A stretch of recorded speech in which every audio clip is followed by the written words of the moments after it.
For our Unit 3, we talked about industrialization and how it transformed the food production. Well, it transformed food production and consumption by making diets more standardized, centralized, and globally connected. In Pilcher's chapters from this unit, it shows how mechanized agriculture, factory processing, and expanding transport networks replaced regional food traditions with mass produced staples. This was done by the railroads, steamboats, other ways. This all gave more power to governments and corporations with increasing control over what people ate through advertisement. However, this shift also meant that food needed to be cheap, durable, and easy to distribute, which meant more processing, more mass production, more standardizations,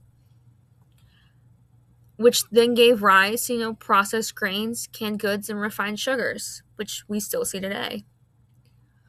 In Lauden's Middle Cuisines, it discusses how industrialization created a global diet. Some examples of this are bread, milled flour from the factories, canned meats, mass-produced condiments. All of these foods became everyday staples for working class and middle class people. If you think about it, our bread has milled flour.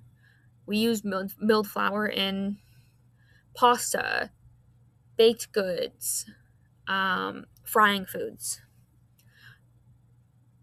We use canned meats.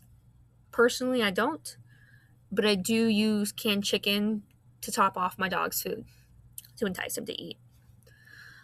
And then mass-produced condiments.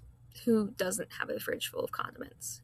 Personally, I have at least one thing in my refrigerator door of a condiments.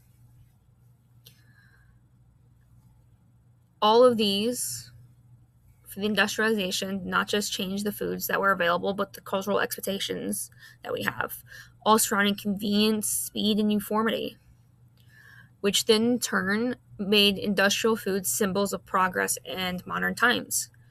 And the two videos that we watched reinforce this, the understanding of these themes.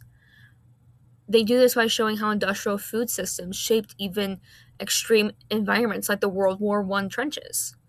The soldiers then relied on canned meats, hardtack, and preserved foods because industrialization made it possible to transport these goods to them. These rations prioritized efficiency and durability over taste and nutrition. Nowadays, we have MREs, which have more nutrients and flavor, some of which you can heat right up in the container or eat it cold. Personally, my father used to talk about the pizza dinner that they would get and the turnovers for dessert. However, some of his favorites consisted of the scalloped potatoes and ham or the breakfast omelets. Now, when you think about it, in school we learned about hardtack. You can still buy hardtack from military stores sometimes, depending on where you are. It's hard like a hockey puck, tastes like a white cracker with no salt.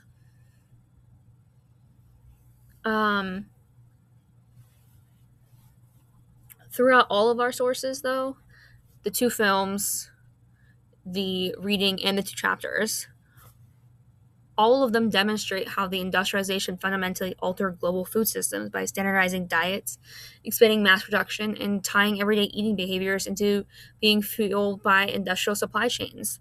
If you think about it, Kleenex is a brand. It's not what it is. It's a facial tissue. What are some of the other ones? If you think about it, when you walk out or when you drive out, everything has a sign. Everything has advertisement, which is all through the industrial supply chains.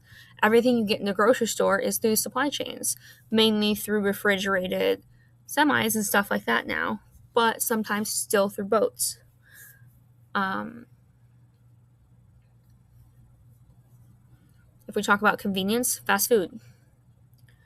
Ready, available, you can pack anything you want in a lunchbox, have it to go. We couldn't do that before because we have ice packs and stuff like that now. But again, supply chain, you have to have it made at one place, processed in another, packaged in another, and then sent. Everything we do is all around these industrializations.